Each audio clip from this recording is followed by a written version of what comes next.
Welcome back, Leominsterites. It's our April episode, and many of you know I used to work as a rape crisis counselor at Pathways for Change in Worcester, and they cover all of Worcester County.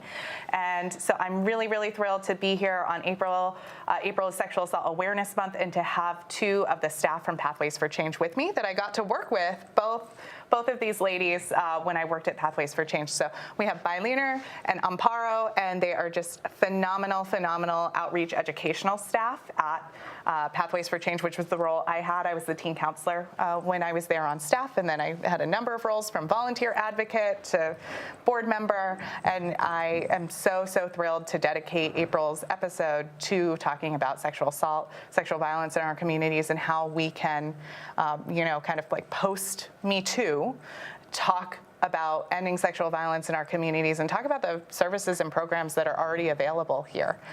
So Amparo, I know you're the director of the education and outreach program. So can you talk to me a little bit about your role now and kind of how you got there?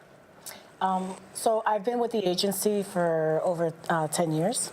And when I started at the agency, I was in a program, a very specialized program, where it was specifically for Spanish-speaking survivors. Mm-hmm. So it was the program was Llámanos y Hablemos, and I was the assistant program director. Mm-hmm. And part of the program was to just connect with all the rape crisis centers that are in the state of Massachusetts. So Pathways was running all of the Spanish-speaking support services, or coordinating it for the whole state at Correct, right. So it was through our program, and it was specifically to fulfill a need with the language. Mm-hmm. So the need at that time was to have, there was limited capacity in a lot of rape crisis centers for Spanish speakers. So this program fulfilled that need.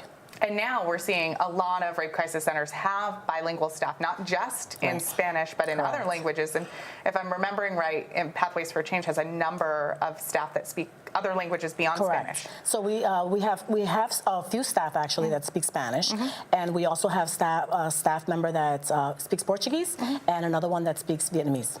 That's so awesome.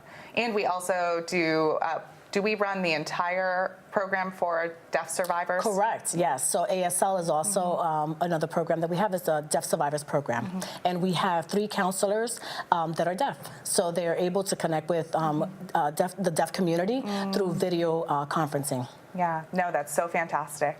And I'm excited and honestly jealous. When I left the Rape Crisis Center, when I left Pathways for Change, there was just one teen counselor. Correct. And it was that for a while. And I'm so thrilled to see the investment from the state to make sure that we're doing the prevention education. Correct. Obviously, when we're having a hard budget time, it's easier to cut the prevention education than the direct support services for survivors of sexual violence or domestic violence. But I'm really excited to see kind of a renewed support of how do we talk to our kids? How do we get out of this? Like, I really do believe that we're going to get to a place where we don't have sexual violence in our communities. I would love, as much as I love Pathways for Change, I would love for them not to have to exist anymore, because it's just not happening in our community.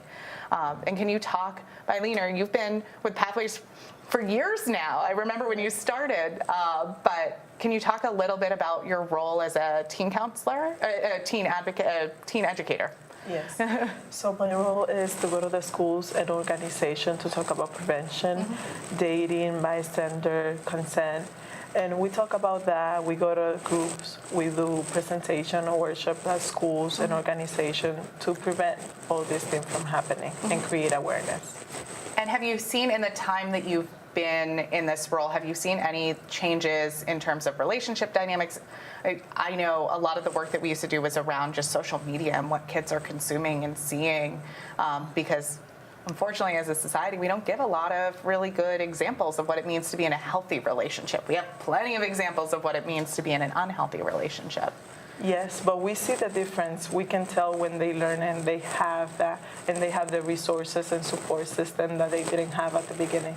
So that's good to see, and see how they feel more strong and more empowered to change that behavior. And you're doing this in both middle schools and high schools, and now also on college campuses through the program. Yes, so we do that at schools, middle school, high school, organization, Boys and Girls Club, YMCA, and we have another program that is the for college campus. So we have the college advocate campus. No, that's fantastic. And so, Amparo, how has it been kind of growing the program and hearing from the community? Are people actively seeking out the resources? Is it more kind of reactionary when something happens in their community? It's a little bit of both. So we've been able to establish and break a lot of barriers.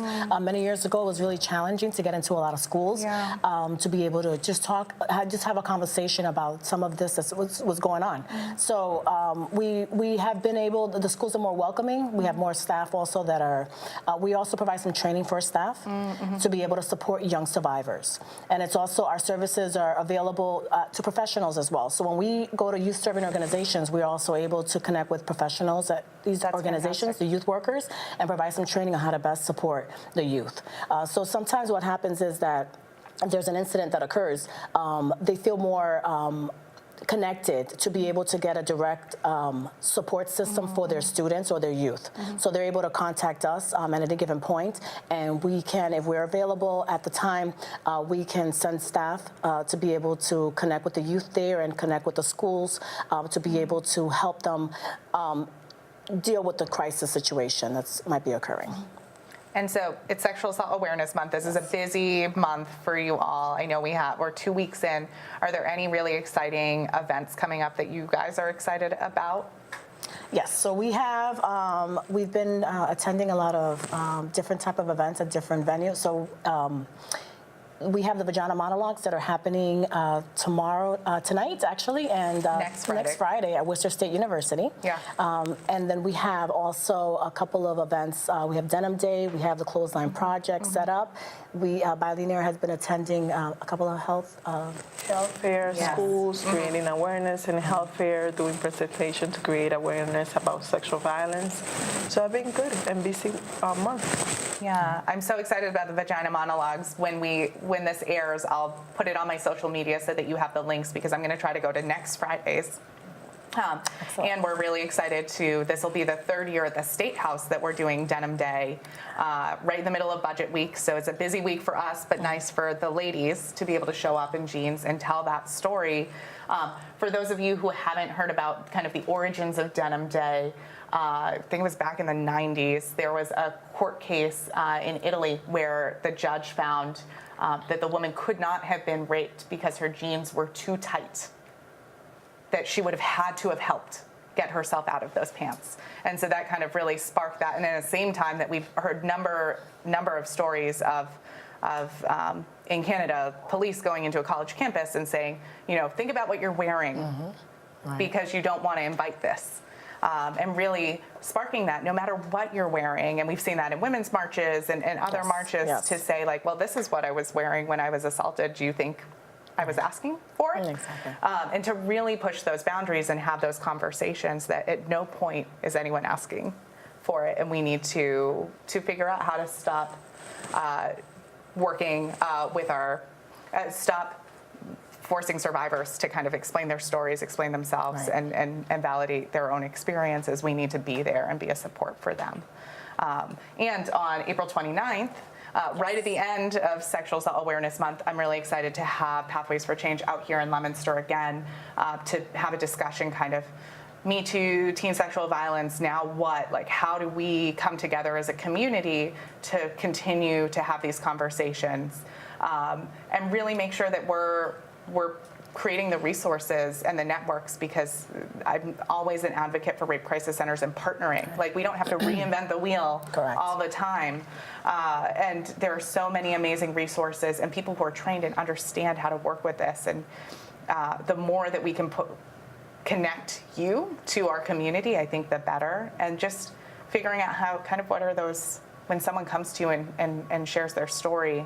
I've talked about this a lot, but when I trained as a rape crisis counselor back in college, it was kind of immediately after I finished the training, a number of family and friends came to me and disclosed that they were sexual violence survivors. And it was really hard for me. Like, here were these loved ones who were sitting really quietly with this trauma that they didn't have anyone safe to tell. For me, I knew I had found work that I was really passionate about and this important thing that we needed to make sure everyone knew about.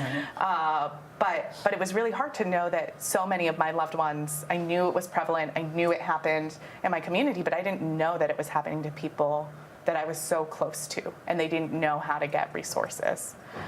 So I'm wondering if you have when you're doing your work, how do you talk to kids and how do you talk to parents and teachers about if someone were to come to you and disclose that they had been sexually assaulted, like what is the best way that someone could respond to that? Do you have any advice? Start by believing, and that's our campaign this month. Yeah. Is to start by believing, believe them, support them, be there for them. Don't blame the victim. Don't ask questions. Just support them. Yeah. So I love that this campaign this year is Start by Believing, and I think that that's something that's so important. Is just letting your loved one know, like, what do you need from me? Like, how can I be a support for you? And acknowledging, as a teen counselor, it was always hard. I was always trying to get my parents and guardians to get into support services themselves. Like, people don't realize that Pathways for Change and rape crisis centers all across the state provide services for loved ones and significant others. And because it can be really hard to know that your loved one is going through this trauma, and how do you help them and how do you talk to them, and what you don't want to say the wrong thing, but you're also trying to process it and might need some support yourself. Absolutely, and a lot of times you're taking it on and it's so personal to you that sometimes it becomes a little challenging to have to, support somebody and also understand that it also affects you. So a lot of times we tell folks to just reach out, and it's okay if you're a professional and you're working with someone that just disclosed to you, it's okay for you to contact our agency and say, I'm a professional and I just need some support. This is a little challenging for me to process, and I just need some support so that I can be at my best to support the survivor. The same thing with any significant other. So the family or friends, it's important also for them to get support so that they're able to say the right things. Because they may mean well, but they might say things that might be hurtful to the survivor or might not be helpful in the healing process. So we want to make sure to help them get the right tools that they need and the right skills so that they can feel empowered also to support somebody else, and also receive the support themselves that they need so they can continue doing that. Yeah, no, I think that's great. And we're going to make sure that the contact information for Pathways for Change is available, but for folks who aren't familiar with their services, in addition to this really amazing prevention, education, outreach work that Amparo and Byliner do, they run a 24/7 hotline. Yes. They have one-on-one counseling that doesn't go through insurance. Correct. It's which free. is always really important, and something that I try to tell survivors all the time is, like, it's great to have a whole team of support. Like, your therapist is going to play a different role, your psychiatrist is going to play a different role, and your rape crisis counselor is going to play a different role. And people don't always realize that our counselors are showing up in hospitals when people are going to the emergency room to have an evidence kit collected, a sexual assault evidence kit collected. They're going for court, when someone's going to court, to be an emotional support, because we have a whole team of people. You have the assistant district attorney, you have the victim's witness advocate, but you have a rape crisis counselor who's there just to be the emotional support during that process, because it can take a really long time.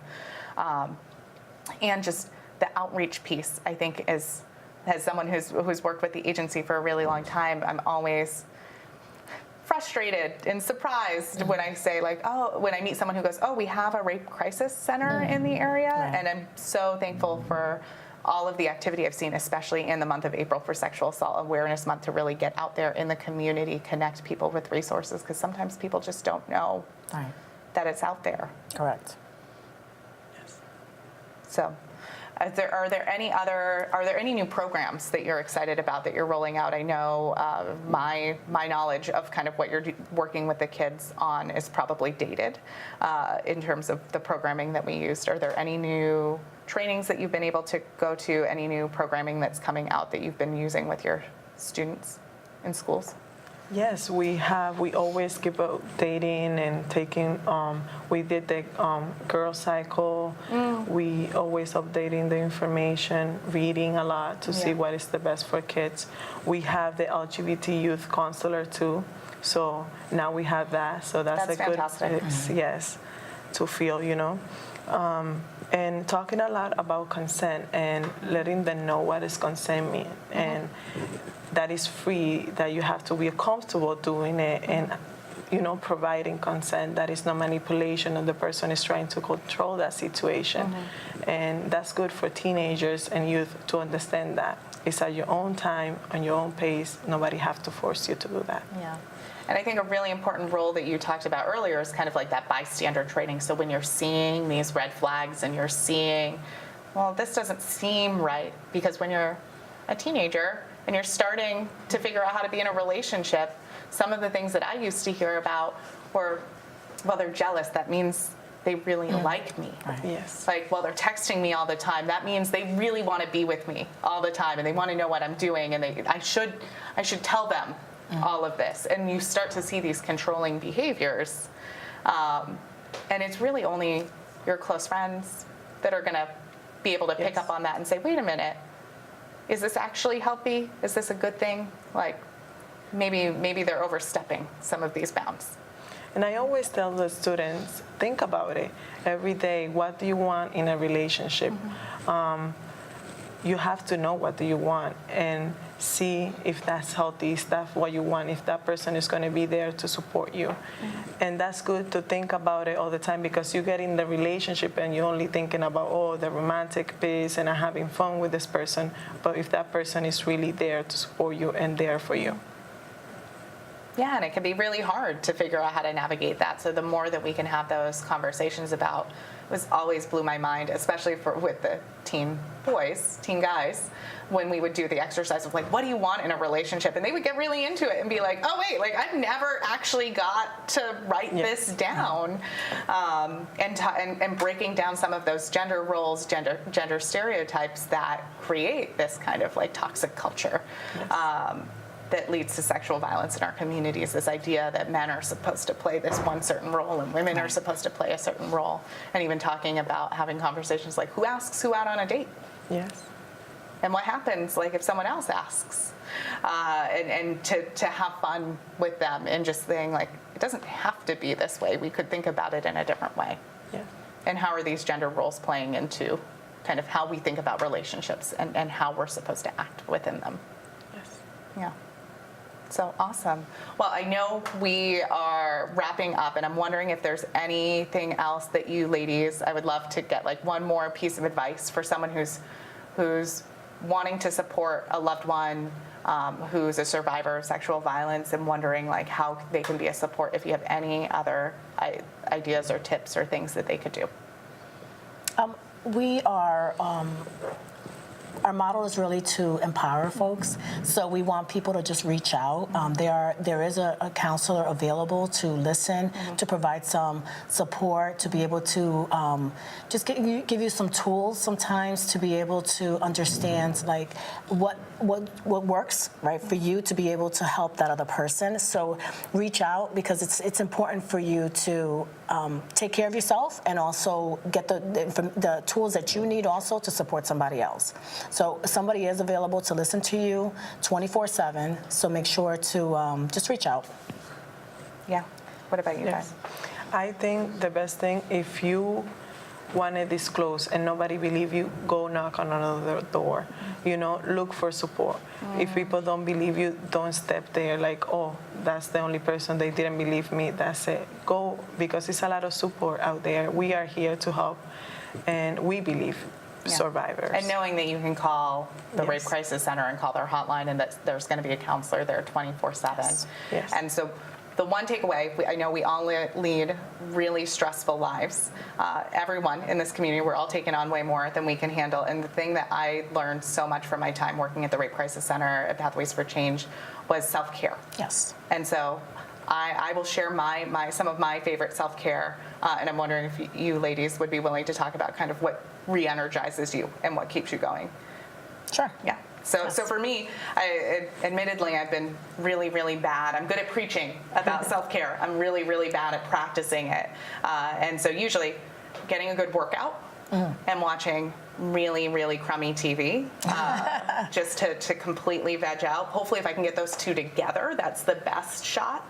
But just trying to find that thing that when you're down and you need some more energy and you don't feel guilty about it, it's that recharge. I think is a really, really important thing that we all need to find and carve out time and get better at not overscheduling us. I know that this is a tough month for you ladies, but obviously really exciting things, and trying to figure out what is that thing and how do we carve out time in our schedule. So what helps you recharge? What's good self-care for you, Leaner? Music. I love music, and that's really fast. Like if you're in the car, you know, music helped me a lot. And eating, I love food. I'm with you on the eating. The food is comfort. Yes. Yes. What about you, Amparo? I try different things. One of the things that I love to do is I love to come home and be able to prepare a nice meal. So I like to see the colors sometimes, and just being hands-on preparing something, the smells, right? So, and also being able to, I love comedy, so I'll watch something that makes me laugh and helps me unwind at the end of the night. Netflix has been really good with a lot of the comedy specials. Yes. And I'm with you. I'm sensing the food theme. Yes, we were absolutely. talking before we went on air that I'm trying to give up like the fancy coffee, and it's just like so comforting. And I'm hoping as we head out like really into summer weather and nice spring weather that I'll be able to kick that. But to the food point, I don't know if you've gotten to try any of the like meal delivery boxes where they like it's prepped. So I do Green Chef because they have a lot of good veggie ones, and it's so great because even when you don't want to like go grocery shopping, you have this like all of these new foods and a lot of recipes that I would never try because I wouldn't go out and buy the new spices and the new things. And to like actually be able to try a new recipe, I feel like super, super proud. 9 o'clock at night when I'm finally sitting down to this like beautiful, colorful meal that if I was left to my own grocery shopping, it would not look that great. So thank you so much for joining us for Sexual Assault Awareness Month in April. Good luck with the self-care for the rest of the month. Like, hang in there. And I will see you all on April 29th. So on April 29th, we're going to be having kind of teen sexual violence, after Me Too, now what discussion at Skyview Middle School. In the evening, we'll post a link to it. I believe it's from 6 to 8, but I'm looking at Taylor off the screen to confirm that. So we really want to have a community discussion. We might have a few clips to kind of get it going, but we want to hear from you and hear kind of what ideas, what resources. We're going to have a bunch of counselors from Pathways for Change, so we're excited to have a ton of resources, really great resources on hand to have this conversation. We know it can be difficult, and we know it can be triggering for folks who are survivors. So if you need a little bit of extra support, please reach out to the counselors at Pathways for Change. Their hotline is really, really vital. We're going to make sure that we can get that contact information up before we post this. So that you have the support services you need. And if you know a loved one who could use their support services, I think they're just an undervalued resource in terms of it. Across Central Mass, we know it can be really hard to find mental health supports, especially with insurance, and finding someone who can take your insurance. And for survivors, we're so lucky in Massachusetts to have resources like the Rape Crisis Centers that can provide free, fully confidential counseling and kind of wraparound support services no matter what you're facing, whether it's legal or medical needs. That is a really, really important resource. So I'm just super, super thankful for Amparo and Leominster from Pathways for Change in Worcester for coming out and joining us today. Well, thank you for having us. And we will see you next month.